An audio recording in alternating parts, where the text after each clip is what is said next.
আমি শহীদ ইমাম হাসান তাইমের ভাই। আপনারা দেখেছেন যাত্রাবাড়িতে যেই ছেলেটাকে তার বন্ধু টেনে নিয়ে যাচ্ছিল আর পুলিশ বারবার গুলি করতেছিল, সেটা আমার ভাই ছিল। আমার ভাইয়ের মতো আরো প্রায় 2000 মায়ের সন্তান তাদের জীবন দিয়ে, প্রায় 25,000 মায়ের সন্তান তাদের অঙ্গ দিয়ে, রক্ত দিয়ে এই দেশটাকে স্বাধীন করেছে। যে কারণে আমরা স্বাধীনতার সবাই ভোগ করতেছি। আজকে স্বাধীনতার 1 বছর হয়ে গেল, কিন্তু বিচারের কোনো অগ্রগতি নাই। 1 বছর হয়ে গেছে, একটা বিচারও আনুষ্ঠানিকভাবে, একটা মামলারও বিচার শুরু হয় নাই।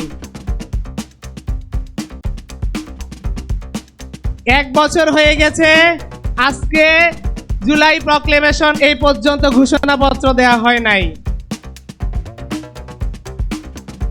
আমি জানি না এটা সরকারের সফলতা নাকি ব্যর্থতা, এটা ওনারাই ভালো জানেন।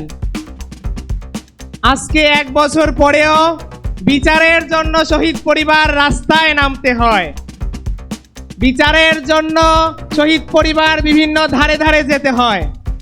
জুলাই প্রক্লেমেশনের জন্য আমাদেরকে রাস্তায় নামতে হয়। এই সরকারটা আমাদেরই সরকার আমরা বলি। এতগুলো শহীদ ভাইদের এবং আহত ভাইদের রক্তের উপরে পা দিয়ে সরকার ক্ষমতার মসনদে বসেছে। শহীদ এবং আহত ভাইদের এবং দেশের সংস্কার করার জন্য, তাদেরকে বাংলার জনগণ এতগুলো মায়ের সন্তান জীবন দিয়ে, রক্ত দিয়ে ভোগ বিলাসিতা করার জন্য ক্ষমতার মসনদে বসায়নি। আমি সরকারকে আহ্বান করব, অনুরোধ করব, আপনারা বিচারের দিকে দৃষ্টি আকর্ষণ করেন। আপনারা অতি দ্রুত এই জুলাই প্রক্লেমেশন দেন, শহীদ এবং আহত ভাইদের পুনর্বাসন করেন। তা না হলে বাংলার জনগণের কাছে আপনারা প্রশ্নবিদ্ধ হবেন।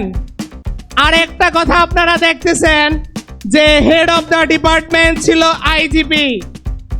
বিভিন্ন রকমের চক্রান্ত চলতেছে তাকে ক্ষমা করে দেওয়ার জন্য। আইজিপি যেই পুলিশ বাহিনী এতগুলো মায়ের সন্তানের উপরে গুলি চালিয়েছে, আমি সব সময় যেটা বলি, একটা হত্যায় যদি একটা পুলিশ জড়িত থাকে তাহলে 2000 হত্যার জন্য 2000 পুলিশকে গ্রেফতার করার কথা ছিল। একটা হত্যায় যদি 2টা পুলিশ জড়িত থাকে অথবা হেলমেট বাহিনী জড়িত থাকে তাহলে 4000 গ্রেফতার কথা ছিল। এই পর্যন্ত এই আমাদের সরকার যেটাকে বলি আমরা, কয়টা খুনিদেরকে, কয়টা পুলিশদেরকে গ্রেফতার করেছে? আমি বলবো বিচার নামে তাল বাহানা করবেন না। বিচার নামে রঙ্গমঞ্চ ছেড়ে দিয়ে আপনারা বিচারের দিকে অগ্রসর হন। ইনকিলাব জিন্দাবাদ। আসসালামু আলাইকুম।